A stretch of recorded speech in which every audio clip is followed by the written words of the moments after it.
Mă bucur că mă aflu astăzi aici și vă adresez câteva cuvinte cu ocazia celebrării a 70 de ani de independență a statului Israel și a centenarului Marii Uniri a României. And that's about what I can speak in Romanian. So I will continue in Hebrew. In Hebrew? Do you want me to continue in Hebrew? It's going to be a little bit difficult. In English. For us, the Israelis, the past and the future have always been linked. Israel has been the home of the Jewish people, not for only 70 years, but for millennia. Thousands of years of exiles and suffering have not weakened our tikva, our hope, to come back home. Even before the 19th century, Jews always lived in the country of their ancestors. The Jew, inspired by the spring of nations in Europe, felt that they can too have a national homeland and a national movement, Zionists. They started to return home and take care of their ancient land. Many of them were from Romania, and they built town and kibbutzim. Rosh Pina is the result of hard work, struggle, and success of immigrants from Moinești. Something's happening over there. It's the shofar. This modern, technologically advanced state was not offered to us on a silver platter. We had to work for it. We turned sands into fields, stones into skyscrapers, and revived our ancient language, Hebrew. Our story is truly an incredible one that took great effort and brilliant ideas. But more important, it is the story about an ancient people, its love for the land of its roots. To put it in number, 70 years ago, at the moment of its rebirth, there were 6,500,000 Jews living in Israel.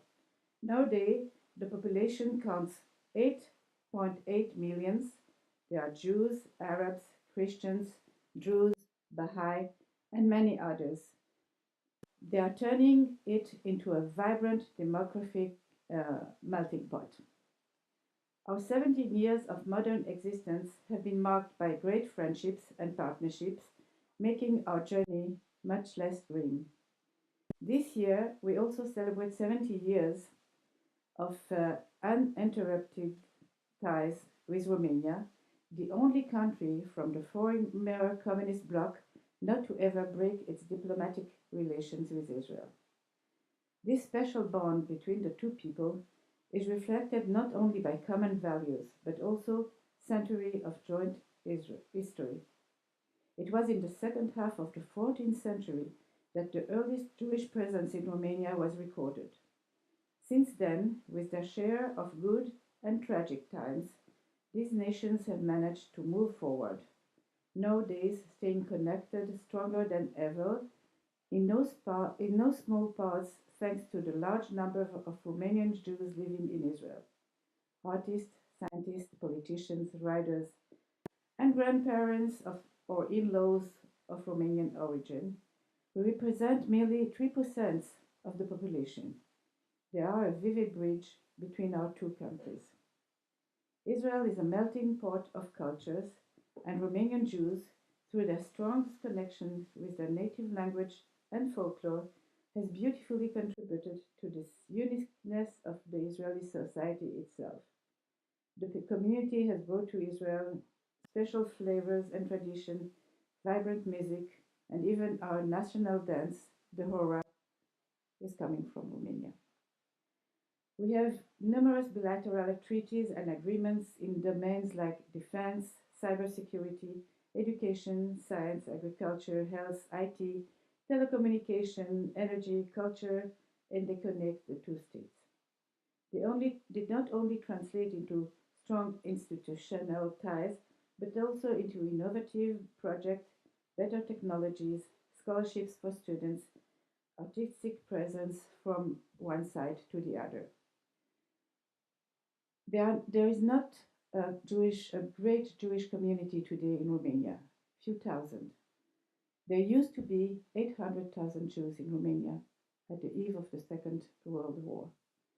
And after the Second World War, there were only 400,000 left. The rest have been murdered, transferred to camps. They were murdered in Transnistria. There were pogroms in different cities of Romania. When the Communist Party arrived into power, the Jews had where to go to. They left to Israel. Almost 400,000 of Jews came from Romania to Israel. But it doesn't mean that we have bad feelings about Romania. On the contrary, as I told you, there is a very good relations between the two states and between the two peoples. And that is what is important. We at the embassy are trying to teach the young generation about the history of the Jewish people all over the world and especially in Romania, so that the young generation will know what happened here, will accept, as the government of Romania did, the responsibility for what happened, and we can then from here continue together. So we are happy to celebrate our 17th anniversary of our independence and 7 decades of friendship in the same year with Romanian centennial anniversary. I wish both country and both people